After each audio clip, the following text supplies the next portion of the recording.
Now, U.S. President Donald Trump is sparing no effort in rattling his NATO and EU allies. European partners were already on edge over his push to buy Greenland, and now fresh comments on NATO's role in Afghanistan has sparked fury across the alliance. The backlash has been so intense that British Prime Minister Keir Starmer has demanded an apology. In an interview, Trump claimed NATO troops in Afghanistan stayed a little back from the front lines while fighting in support of the U.S. campaign against the Taliban.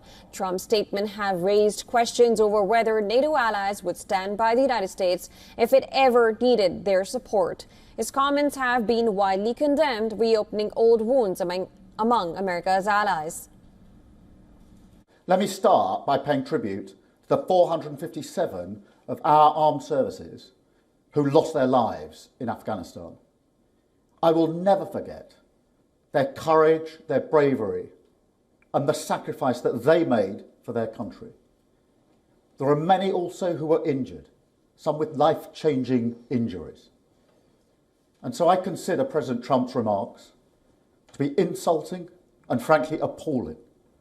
And I'm not surprised they've caused such hurt to the loved ones of those who were killed or injured, and in fact, across the country.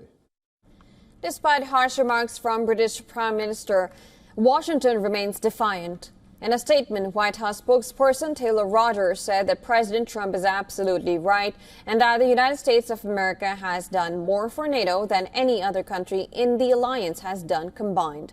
While Trump's comments have also been noticed by Prince Harry, the British royal family member who served in Afghanistan issued a statement saying that the sacrifices of UK armed personnel in Afghanistan deserve to be spoken about truthfully and with respect.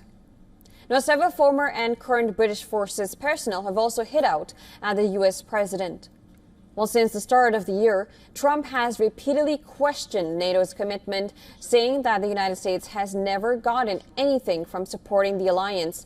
He also said he's not sure whether NATO would come to America's defense if it were ever under threat. In the wake of the September 11th, 2001 terrorist attacks, the United States invoked NATO's Article 5 Collective Defense Clause for the first and only time in the alliance's history. Article 5 states that attack against one NATO member is considered an attack against all.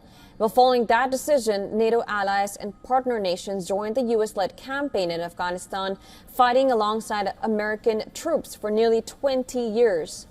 Well, the United Kingdom was among the key allies to deploy forces to Afghanistan after the Collective Security Clause was triggered.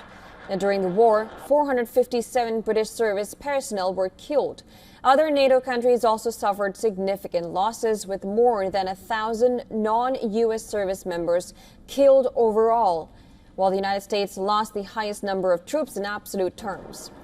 The remarks have also come at the end of a week in which Trump has further strained relations with NATO partners, and this includes his statements about taking control of Greenland.